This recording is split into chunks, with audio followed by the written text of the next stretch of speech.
Hi guys, mamamasyal tayo. So dito sa Macau, sa gitna ng mga naglalaki ang building, standard na sila, masyado silang mayaman sa economy. Meron pa rin silang mga places na pwede mong puntahan. No? So tingnan mo yung mga garden nila. Oh. Ayan oh. At ang tahimik kahit Sunday ngayon di masyado maraming tao.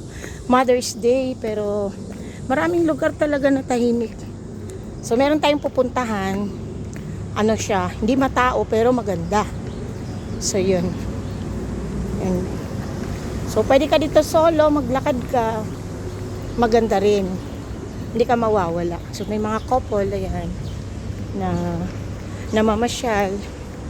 Tapos ang kagandahan dito, wala masyadong maraming sasakyan. So parang sa Intramuros ito, yung wall nila. Ayan. So, kikita natin, tinan mo yung mga basura nila. Basurahan pala. Merong mga nakalagay kung ano yung dapat mong itatapon. Kailan naka-inchik lang siya. So, nakadaan tayo ng patrol. So, di ko tinutok yung ano natin, camera. So, baka mahuli tayo. So, meron din Museo de Taipa. Diyan, pag open yung museo, ano tayo? May entrance. So, dito sa pupuntahan natin, kita na natin ang COD. Kita na din natin yung ibang mga hotel. Which is napakaganda dito. Lalo pag gabi. So, pumunta muna kami ng umaga para ma-familiarize ko yung lugar. Magmula doon sa apartment papunta dito na nilalakad lang siya. So hindi kailangan na isakay. Kasi ang purpose ko is mag-exercise din. Ganun. So super duper old yung mga puno dito. Kung makikita nyo ayan, makikita nyo yan yung ugat niya. As in matagal na yan. And dahil favorite ko magyakap ng puno, mamaya magyakap ako ng puno.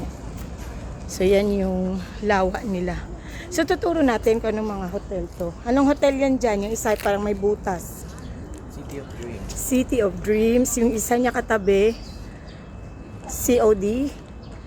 And then ito yung Londonier, The Venetian. So mamaya pupuntahan natin. Ito yung Galaxy.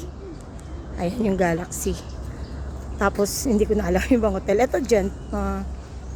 Ayun yung Galaxy. Etong isa dyan, Galaxy pa rin to. Ito Galaxy. Ito. Hindi na namin mapangalanan. Ayan, ang ganda. So, yan. Sige, ito yung lake. Hi. So, yun. Oh, beautiful. Ang ganda, promise. So, yun ang kabuuan ng park na ito. Ayan. Ang cute. So, that's all guys.